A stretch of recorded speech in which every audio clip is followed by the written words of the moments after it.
Saturday! Good day mga moms! So for today's video naman, meron tayong susurpresahin. So meron tayong pagbibigyan ng meron tayong isang magandang revelation para sa isa sa mga kasamahan po namin sa Hinaguan Farm. No, for sure kapag natanggap niya ito or nakuha niya ito, magiging speechless talaga siya. No, hindi niya ma-express, mahihirapan siya kung paano niya maipapaliwanag kung gaano siya kasaya sa kanyang matatanggap. Okay? So, kung ano man yan, kung sino man yan, abangan ninyo hanggang sa pagtatapos ng video na ito. So, bago ang lahat, kung nandito ka, nag-stay ka, huwag mo skip yung ads, no, na makikita ninyo. And please do like, share, and subscribe this video. Okay? So, ito na. Punta muna tayo sa isa pang destination bago natin harapin yung ating isusurpresa na kasamahan.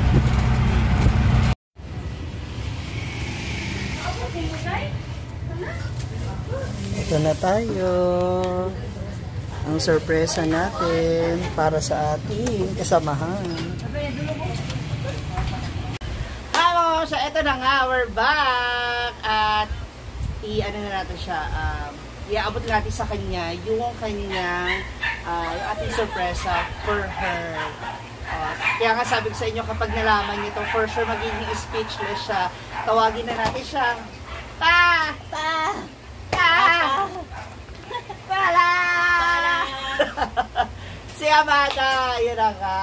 Okay. Pero bago yan, mag-ano muna tayo ng history, anong kwento kung bakit napadpad sa akin yung kanyang salary. Kasi last time, actually, dumating na yung first sahod niya. Pumasok na sa ATM. Yun. So, ganito yun. Nung dumating yung sahod niya, ang nag-assist na una sa kanya is si Mia. So, tinransfer dun sa bank account ni Mia yung sahod niya na $100 plus. $100 plus. So, pinasok sa account ni Mia, pero tumagal siya ng halos, nakalagay is transferred. So, ibig sabihin na sa account na ni Mia, pero wala pang pumapasok na pera, walang dumarating na pera or yung bilang. So, ang nangyari, after how many, siguro mabuti ng 1 week, bumalik yung pera mula sa account niya. Okay, dun sa PayPal, sa account niya, yung pinakasahod niya. Then, nung bumalik na mula sa, sa bank account niya, sabi ko, i-transfer niya sa akin through GCash para ma-withdraw natin. So, nung na-transfer po siya, parang meron siyang 4 to 6 days of working days bago pumasok yung pera. So, bakit ang tagal? Bakit parang ang haba ng process? Yun na sabi ko. Kaya, kanina, umaga, nagulat ako, sabi ko, uy, may pera, may pumasok na pera. So, iniisip ko, baka may nagpadala or may nagbayad sa akin. So, hinintay ko mag-PM, wala. Then, I realized, naalala ko na meron nga pala kami pinasok na account, na pera to be transferred mula sa PayPal mo. So, dumating na yung pera mo, kinuha ko na sa ATM. Yung dito, yung pera pinasa mo mula sa phone ko. So, yan. So, a total of 5,345. Ang pera mo! 5, 3, 4, 5. Ang pera mo. Ayun, ataray, diba? So, ito na. Ibigay ko sa iyo yung pera mo. Ayan. Para nasa ganang pag-uwi na, meron siya may uuwi sa kanila. Bilangin natin. 1, 2, 3, 4, 5, 1, 2, 3, 4, 5, 20, 30, 40, 5. Ayan. 5, 3, 4, 5. Pero, may bawas yan. Diba? Nag-open tayo ng bangko mo. So, 700. So, meron ako 700. So, mababawasan siya. Ito, may utang ka kay Gwen, 1,000, di ba? O, may utang ka kay Gwen, 1,000. So, mawawasan na 1,300. O, tapos may utang ka kay, sino ito daw? Kay Brenda, 1,000.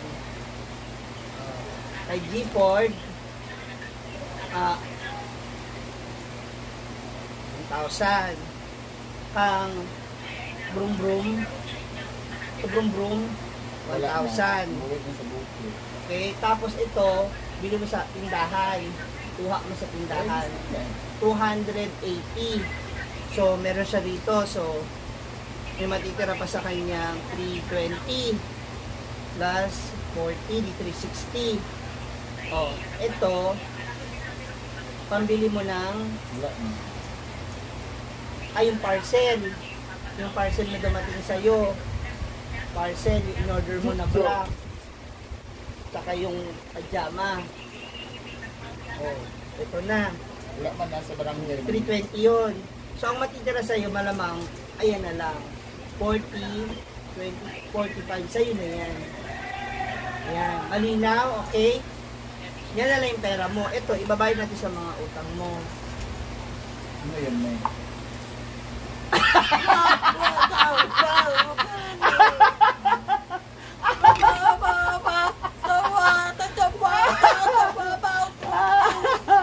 Ano daw?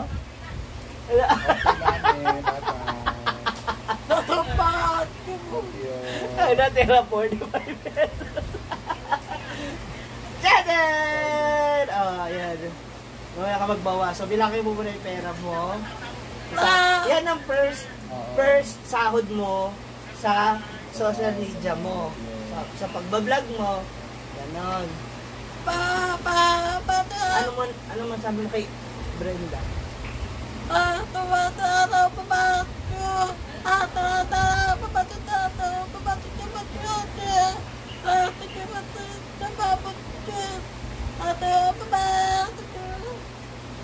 Thank you daw po sa support at panonood niyo sa mga video niyo. In general na lang. Ang hirap na translation. Ayan. O, may pera ka. Dadali mo yan. Kayo nang ibibigay yan. Pumunta ka sa inyo sa bahay mo, kay mama. Bili ka ng...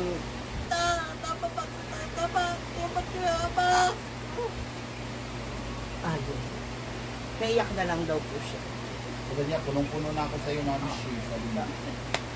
Sabi niya po, she need interpreter, Mare.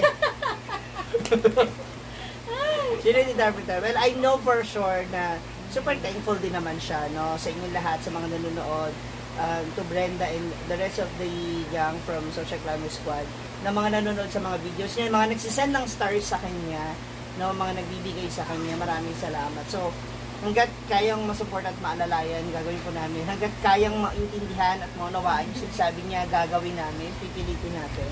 So, bakit? Oh, so, ang matitira sa yan ha, sa iyo yan. Kasi ito, ibabayad natin doon sa kanila.